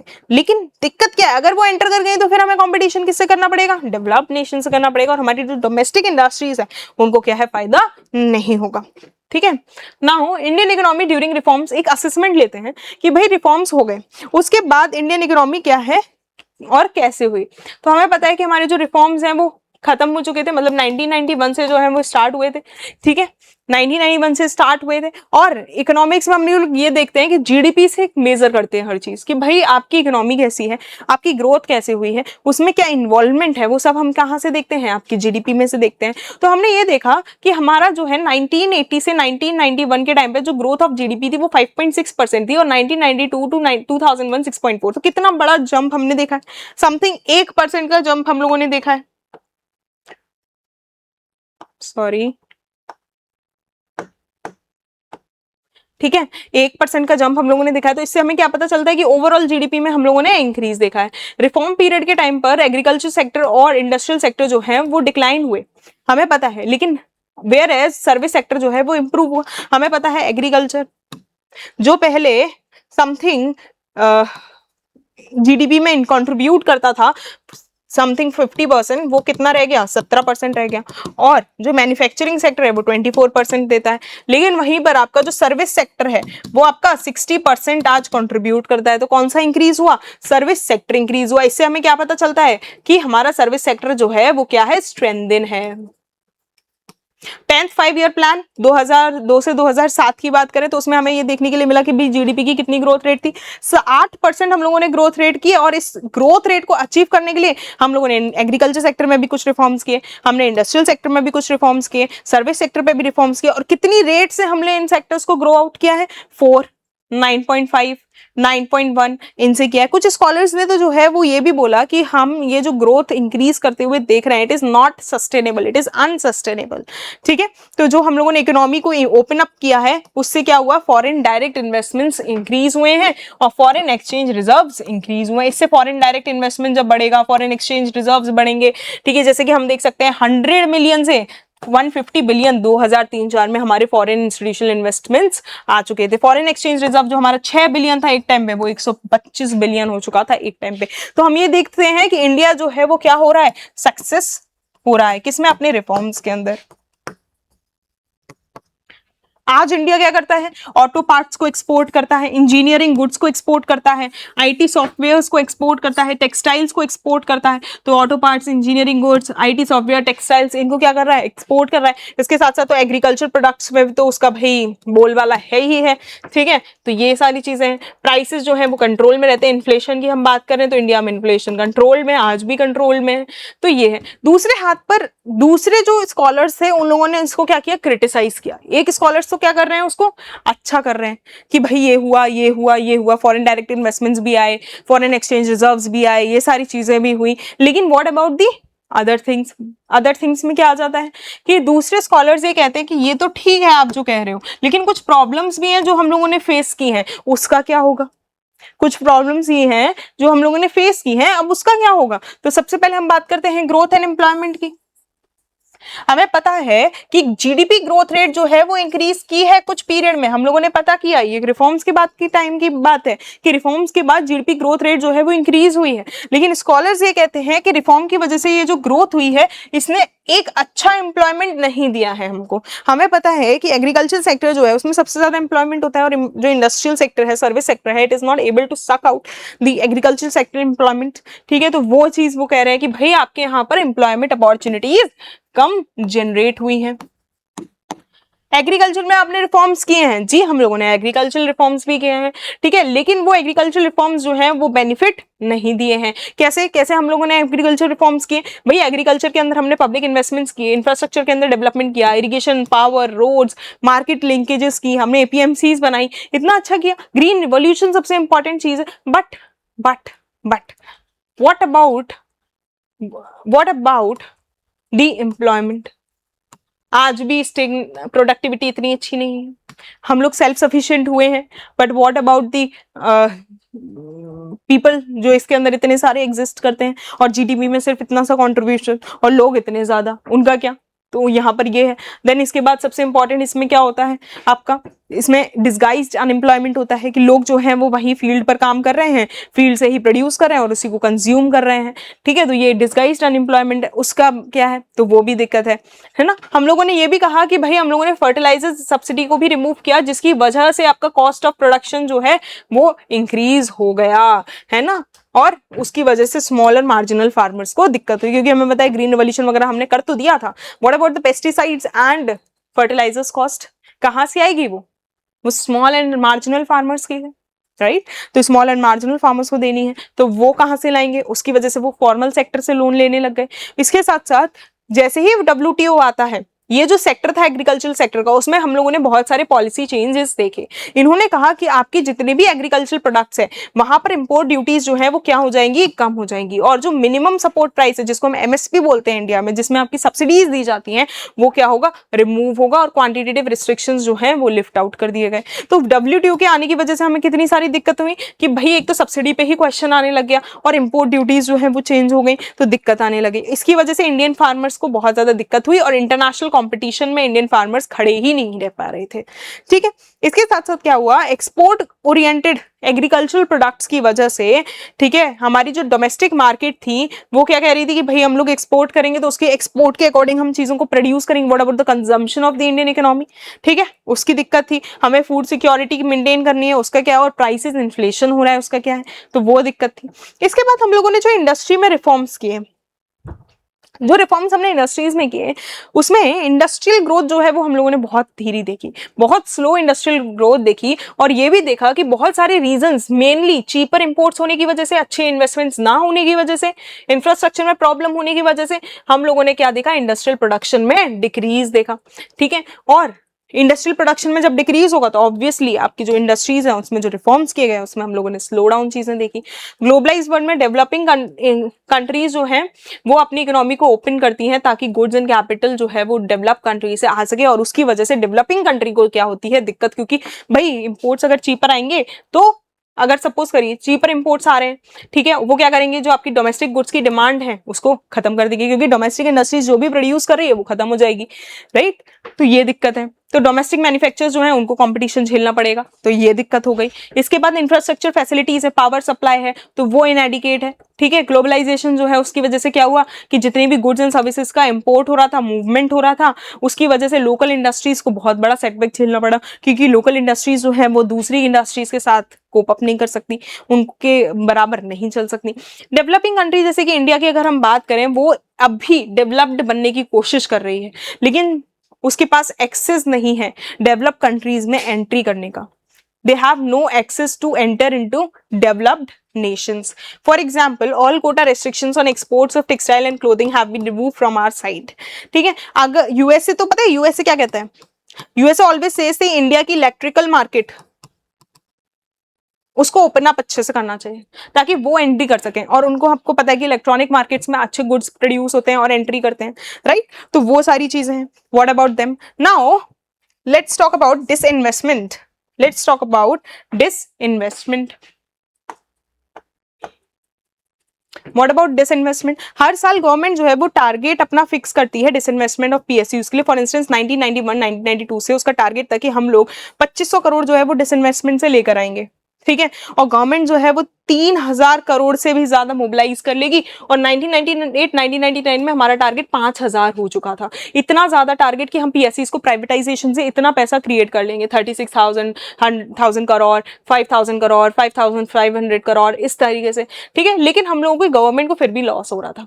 क्यों? क्योंकि डिसइन्वेस्टमेंट हो जाए, सब चीजें हो जाए, गवर्नमेंट फिर भी लॉस में है, ठीक है। प्राइवेटाइजेशन कर लो, कुछ भी कर लो, पीएसयू उसको दिक्कत हमेशा देखने के लिए मिलेगी, लॉस हमेशा देखने के लिए मिलेगा ना। अगर हम फिस्कल पॉलिसीज और रिफॉर्म्स की बात करें तो इकोनॉमिक रिफॉर्म्स ने ग्रोथ ऑफ पब्लिक एक्सपेंडिचर के ऊपर लिमिट्स लगाई हैं, स्पेशली जब हम कुछ सोशल सेक्टर्स की बात करते हैं, ठीक है। हमें पता है कि हमारे यहाँ पे टैक्स एवेजन, लार्जर रेवेन्यूज, ये सारी चीजें देखने के लिए Also the reform policies involving tariff reduction which have curtailed the scope for raising revenues, तो ये भी दिक्कत थी। तो फॉरेन इन्वेस्टमेंट्स हम लोग अट्रैक्ट करते थे, ठीक है, this have negative impact on the development चीज, तो ये वाली दिक्कत थी। नाउ कंक्लूजन पे आते हैं, तो process of globalisation through liberalisation and privatisation policies ने positive as well as negative impacts दोनों ही डाले हैं। कुछ स्कॉलर्स ने आर्ग्यू किया कि ग्लोबलाइजेशन जो है वो एक अपॉर्चुनिटी की तरह हमारे इंडिया को देखने के लिए मिला 1991 के बाद, क्योंकि हमारी इकोनॉमी ओपन अप हो गई। लेकिन कुछ ये कहते हैं कि हमारी इकोनॉमी में दिक्कतें आ गई, एक नेगेटिव इंपैक्ट भी देखने के लिए मिला कि हमारी लोकल इंडस्ट्रीज जो है उनको बहुत ज्यादा दिक्कत देखने के लिए मिल गई। तो अगर हम कॉन्ट्रैरी बात करें कि हमारे क्रिटिक्स क्या कहते हैं कि भाई डेवलप्ड कंट्रीज को क्या चाहिए, एक मार्केट चाहिए लाइक इंडिया, ताकि वो उस चीज को क्या करें, एक्सपेंड कर सकें, right. It has compromise the welfare of the identity of the people. लेकिन हमारे जो लोग हैं, हमारी डोमेस्टिक इंडस्ट्रीज हैं, फॉर्म्स हैं, उनको तो दिक्कत है ना। What about them? तो इंडियन कॉन्टेक्स्ट में अगर हम लोग देखें तो हमारे 1990s के बाद हमने देखा कि हमारे यहाँ पे ग्रोथ हुई है इंडस्ट्रियल सेक्टर की, हमारे यहाँ पे ग्रोथ हुई है सर्विस सेक्टर की, लेकिन एग्रीकल्चर सेक्टर में दिक्कत आई। सारी चीजें जब हमने रिफॉर्म्स किए 1990 में तो सारी चीजें बैलेंस आउट होने लगे। तो हमने इस चैप्टर में ये पढ़ा 1990s के बाद जो इकोनॉमिक रिफॉर्म्स हुए हैं, लिबरलाइजेशन, प्राइवेटाइजेशन, ग्लोबलाइजेशन, उससे इंडिया पर क्या इंपैक्ट पड़ा, और हमने कहाँ कहाँ उन पॉलिसीज, जैसे हमने डीरेगुलेशन किया बहुत सारी जगह, फाइनेंशियल सेक्टर में हमने आरबीआई का डीरेगुलेशन कर दिया, वहां से वो कंट्रोलर से हम लोगों ने उसको फैसिलिटेटर बना दिया, राइट। हम लोगों ने स्मॉल स्केल इंडस्ट्री जो कुछ रिजर्व थी उसको हमने डी रिजर्व कर दिया, ये सारी चीजें थी। तो ये हम लोगों ने देखा है, तो ये हुआ, राइट, ये सारी चीजें हुई। तो हमने ये देखा 1990s के बाद जितनी भी इकोनॉमिक पॉलिसीज आई हैं जो हम लोगों ने एलपीजी के तहत ली हैं, उससे हमारी इकोनॉमी ओपन अप हुई, लिबरलाइज हुई, कुछ चीज़ों को हमने डिसइन्वेस्ट किया, कुछ चीज़ों में हमने प्राइवेटाइजेशन किया, ठीक है, कुछ चीज़ों में हम लोगों ने ग्लोबलाइजेशन अपनी इकोनॉमी को इंटीग्रेट कर दिया दूसरे वर्ल्ड इकोनॉमी से, तो उससे हमारी इंडिया को बहुत ज़्यादा फायदा भी हुआ। हम लोगों ने पॉजिटिव चीज़ें भी देखी और नेगेटिव चीज़ें भी देखी। तो ये चैप्टर यहीं पर एंड होता है, ये आज के लिए इतना ही, और ये थर्ड चैप्टर का कंप्लीशन था। नेक्स्ट क्लास से हम लोग देखेंगे chapter number 4। Thank you very much, आज के लिए इतना ही, थैंक यू।